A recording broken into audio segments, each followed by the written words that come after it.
क्या आपने कभी सोचा है कि इंसान के शरीर में खून कैसे बनता है? अगर नहीं तो आज की इस वीडियो में इसी सवाल का जवाब तलाश करने की कोशिश करते हैं। इंसान के शरीर में खून बनने की प्रक्रिया हड्डियों के जरिए पूरी होती है, जिसमें मुख्य रूप से 4 तत्व होते हैं। इंसान के शरीर में खून 4 चीजों से मिलकर बनता है, जिसमें plasma, red blood cells, white blood cells और प्लेटलेट्स होते हैं। इन 4 चीजों में प्लाज्मा एक तरल पदार्थ होता है, जबकि बाकी के 3 तत्व ठोस होते हैं। हमारे खून में 55% plasma, 41% red blood cells, 4% white blood cells और 1% प्लेटलेट्स होते हैं, जो इंसानी शरीर को जीवित रखने में अहम भूमिका निभाते हैं। हमारे खून में प्लाज्मा मुख्य रूप से पानी से मिलकर बना होता है, जिसमें 90% पानी होता है और इसका 10% हिस्सा प्रोटीन और विभिन्न इलेक्ट्रॉन से मिलकर बना होता है। भले ही हमारे खून का रंग लाल होता है, जबकि उसमें प्लाज्मा पीले रंग का होता है। क्योंकि प्लाज्मा एक तरल तत्व होता है, इसलिए इसका मुख्य काम प्लेटलेट्स, व्हाइट और रेड ब्लड सेल्स को गति प्रदान करना होता है। जैसा कि हमने आपको पहले ही बताया था कि खून में यह तीनों तत्व ठोस होते हैं, लिहाजा वह शरीर में खुद से मूवमेंट नहीं कर सकते हैं। इसलिए प्लाज्मा इन चीजों को मूवमेंट करने के लिए गति प्रदान करता है, जिसकी मदद से खून पूरे शरीर में प्रवाहित होता है। वहीं इंसान के शरीर में रेड ब्लड सेल्स यानी आरबीसी की संख्या 55 लाख के आसपास होती है, जो लाल रंग के होते हैं, और इन्हीं ब्लड सेल्स की वजह से इंसान के खून का रंग लाल दिखाई देता है। इंसान के खून में इन रेड ब्लड सेल्स का जीवन काल 120 दिन का होता है, जिसमें हीमोग्लोबिन और आयरन जैसे तत्व होते हैं। अगर किसी व्यक्ति के खून में रेड ब्लड सेल्स की कमी हो जाती है, तो उसे एनीमिया नाम की खून की कमी वाली बीमारी हो जाती है। यह रेड ब्लड सेल्स इंसान के शरीर में एक टैक्सी के रूप में काम करते हैं, जो विभिन्न शारीरिक अंगों को ऑक्सीजन समेत अन्य तरह के पोषक तत्व प्रदान करने का काम करते हैं। यह रेड ब्लड सेल्स ही होते हैं जो हमारे फेफड़ों से ऑक्सीजन को अवशोषित करके उसे विभिन्न बॉडी सेल्स तक पहुंचाने का काम करते हैं। इसी तरह यह रेड ब्लड सेल्स शरीर के सेल्स से कार्बन डाइऑक्साइड को एब्जॉर्ब करके उसे फेफड़ों तक पहुंचाने का काम करते हैं, जिसे फेफड़े नाक के जरिए शरीर से बाहर निकाल देते हैं, और यह प्रक्रिया लगातार चलती रहती है।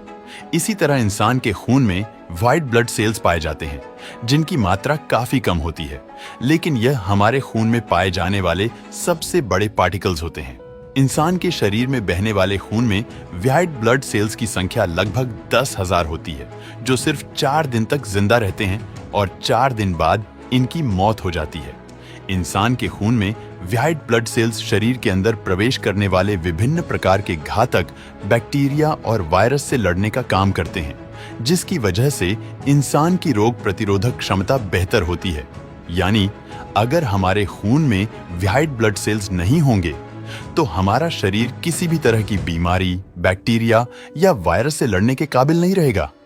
वहीं जब यह व्हाइट ब्लड सेल्स बैक्टीरिया से लड़ते हुए मर जाते हैं, तो इंसान की त्वचा पर दाना उभर आता है, और उस दाने के अंदर सफेद तत्व मृत व्हाइट ब्लड सेल्स होते हैं।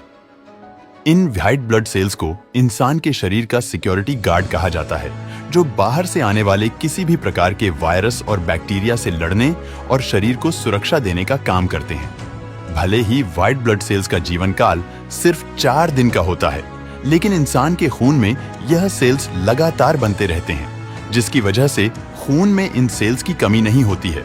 वहीं अगर किसी इंसान के खून में व्हाइट ब्लड सेल्स की कमी होती है या फिर उनके निर्मित होने की गति धीमी होती है, तो उस स्थिति में इंसान की रोग प्रतिरोधक क्षमता कम हो जाती है। ऐसे में इंसान बदलते मौसम के दौरान जल्दी बीमार हो जाते हैं, जबकि उन्हें किसी भी तरह का वायरस आसानी से अपनी चपेट में ले सकता है। हालांकि डॉक्टरी सलाह और दवाइयों की मदद से खून में व्हाइट ब्लड सेल्स की मात्रा को बढ़ाया जा सकता है, जो शरीर को बीमारियों से बचाने में अहम भूमिका निभाता है। इसके बाद बारी आती है प्लेटलेट्स की, जिसकी मात्रा खून में सिर्फ 1% ही होती है।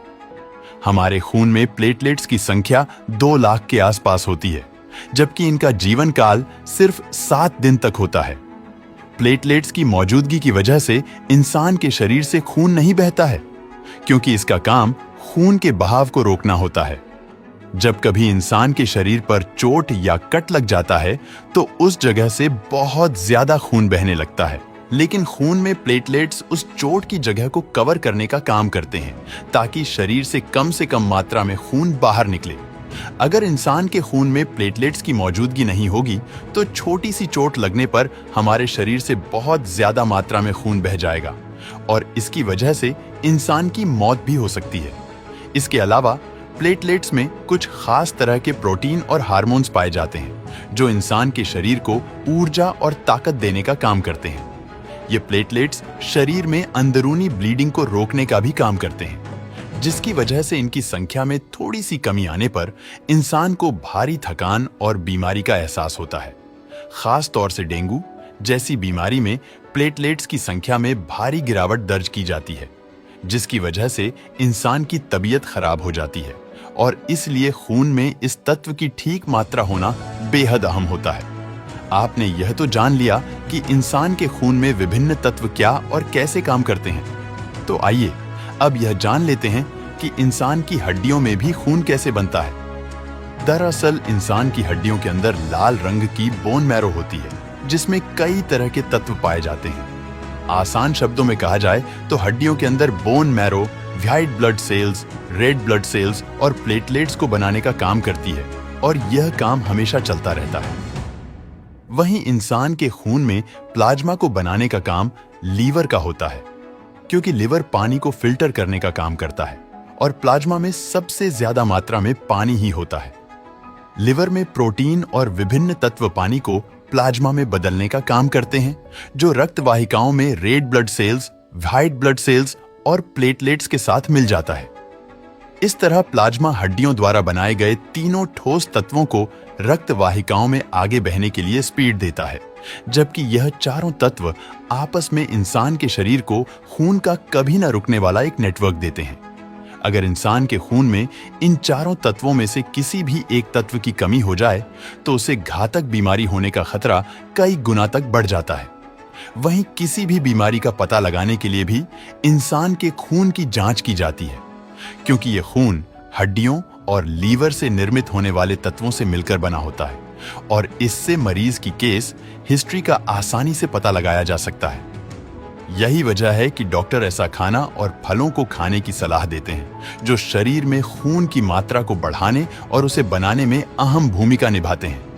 अब तो आप समझ ही गए होंगे कि इंसान के शरीर में खून कैसे बनता है और उसका काम क्या होता है। दोस्तों, वीडियो पसंद आया हो तो लाइक और शेयर करें।